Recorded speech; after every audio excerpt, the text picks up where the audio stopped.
మీరెప్పుడైనా చనిపోయిన మనిషి లేచి కూర్చోవడం చూసారా? ఒడిశాలోని గంజాం జిల్లాలో జరిగింది ఈ అద్భుతం. చనిపోయింది అనుకున్న మనిషి లేచి కూర్చుంది.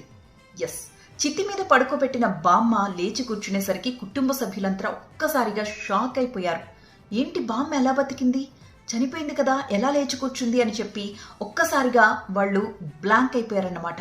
ఆ తరువాత తేరుకుని, ఓ బామ్మ చనిపోలేదా, మనమే పొరపాటు పడ్డామా అనుకుని ఇమ్మీడియట్గా ఆమెని చేతుల్లో మోసుకుంటూ హాస్పిటల్కి పరిగెట్టాడు ఆమె అల్లుడు. అసలేం జరిగింది అంటే, బామ్మని అంత్యక్రియల కోసం కుటుంబ సభ్యులంతా కలిసి శ్మశానానికి తీసుకువెళ్లారు.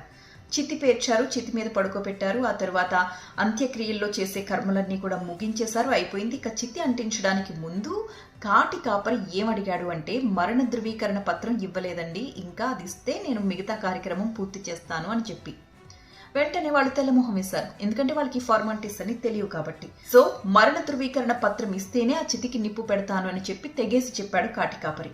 వీళ్ళ మధ్య ఈ డిస్కషన్ జరుగుతూ ఉన్న గ్యాప్ లో అక్కడున్న సిబ్బంది బామ్మలో చిన్నపాటి కదలికని గమనించారు. వెంటనే అరే బామ్మ బతికే ఉంది బతికే ఉంది బతికే ఉంది అని చెప్పి గట్టి గట్టిగా అరిచారు. ఆ అరుపులకో ఏమో కానీ బామ్మ టక్మని లేచి కూర్చుంది. అది చూసిన వాళ్ళంతా కూడా షాక్ అయిపోయారు. చూసారా, ఒక వ్యక్తి తన బాధ్యతని సక్రమంగా నిర్వర్తించడం వల్లే ఈరోజు బామ్మ బతికి బయటపడగలిగింది. లేదంటే ఆమె అలాగే స్పృహలో లేకుండా పడుకునేది, కాటి కాపరి నిప్పు పెట్టేసేవాడు, చనిపోయి ఉండేది. కానీ కాటి కాపరి తన బాధ్యతని సక్రమంగా నిర్వర్తించడం వల్లే ఈరోజు బామ్మ బ్రతికి బయటపడింది.